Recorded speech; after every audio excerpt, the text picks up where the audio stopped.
வணக்கங்க. இது அங்காளம்மன் சத்யா வீடியோ. அதாவது ஆன்மீக சேனல்களில் சில தெய்வங்கள் மீது நம்பிக்கை இருக்கிற மக்களுக்கு நான் சொல்கிறேன்.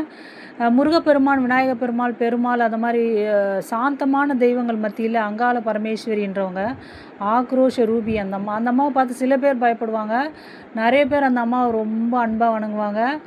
சில பேர்கிட்ட சொல்லி பாருங்களேன், அங்காளம்மாவா, ஐயோ மலையனூர் அங்காளம்மாவா, அந்த மயான கொள்ளை நடக்குமே அந்த அம்மாவா அப்படின்வாங்க. சில பேர் நிறைய பேரோட குலதெய்வங்க அந்த அம்மா. அதோட மீனவ சமுதாய மக்களுக்கு நாங்கள் பர்வத குலங்க, நாங்கள் போனாலே காடு இருக்குது, அங்கே போய் அந்த அம்மா நல்லா பார்த்துட்டு வருவோம் அப்படின்னு சொல்கிறவங்க நிறைய பேர். எங்களுக்கெல்லாம் காடு இல்லைங்க, இருந்தாலும் அந்த அம்மாவை எங்கேருந்து பார்த்தாலும் எனக்கு அப்படியே ஒரு மனசுக்குள்ளே ஒரு புல்லரிப்பு. அங்காளம்மன்னு பெயர் சொன்னாலே ஏதாவது ஒரு சாமி மருள் வந்து ஆடும்போது கூட அங்காளம்மா வந்து ஆடுறான்டா, மலையனூர் அங்காளி அப்படின்னு சொன்னாலே நம்மளுக்கு பரவசமாக இருக்கும். ஒரு மாதிரி உடம்பெல்லாம் புல்லரிக்கும், கண்ணில் தண்ணி கொட்டும், ஒரு மாதிரி ரொம்ப மனசுக்கு என் அம்மா வந்திருக்கா அப்படின்ற ஒரு ஃபீல் வரும்.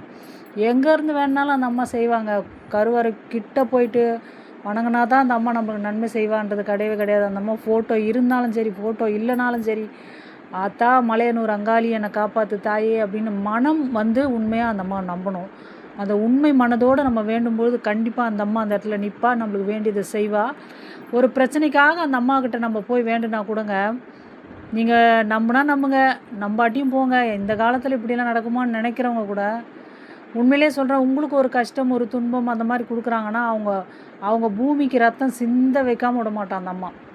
ரத்தகாவு ரணகாவுன்னு சொல்லுவாங்க பார்த்தீங்களா, அந்த மாதிரி வாங்காமல் விட மாட்டா. அதே நேரத்தில் ஆத்தா இந்த பிரச்சனைக்கு ஒரு தீர்வு கொடு அம்மா அப்படின்னா நம்ம மட்டும் வேண்டிட்டு கம்முன்னு இருப்போம். என்னம்மா நீ இப்படி கம்முன்னு இருக்கிய தாயே அப்படின்னு நம்ம மனசுக்குள்ளே வேண்டுவோம். ஆனால் அங்கே நடக்கிற ப்ராசஸ் அங்கே நடந்துக்கிட்டு தான் இருக்கும். அவங்களுக்கு பல நெருக்கடிகள், பிரச்சனைகள், கஷ்டங்கள் அவங்களே சரணடைகிற மாதிரி பண்ணுருவோம் அந்த அம்மா. உண்மையிலே மலையனூர் அங்காளியை மற்ற தெய்வங்கள் போல் லேசில் நினைக்காதீங்க, கண்டிப்பாக சொல்கிறேன். அதாவது இருக்கிறதுலே ரொம்ப டெரரான தெய்வம்னு சொல்லுவாங்க பார்த்தீங்களா, அந்த மாதிரி பெண் தெய்வங்களில் காளி போல் அந்த அம்மா. நீங்கள் அந்த அம்மாட்ட வேண்டிட்டு நீங்கள் கம்முன்னு விட்டுருங்க. இல்லை உங்களுக்கு யாராவது கஷ்டம் தராங்க, துன்பம் தராங்க, நீ என்ன உனக்குனா யார் இருக்கா அப்படின்னு நினச்சி நீ ஏதாவது கஷ்டம் கொடுத்தா கூட, அம்மா நீ பார்த்துக்க தாயே அப்படின்னு சொன்னால் போதும். அவங்க படுற பாட்டை நம்ம நேர்லேயே பார்க்கலாம். அந்த மாதிரி செஞ்சுட்டு போயிடுவோம் அங்காள பரமேஸ்வரி. திக்கத்தவங்களுக்கு தெய்வம் துணை. அந்த அம்மாவை வேண்டி பாருங்கள், உங்களுக்கு நல்லதே நடக்கும்.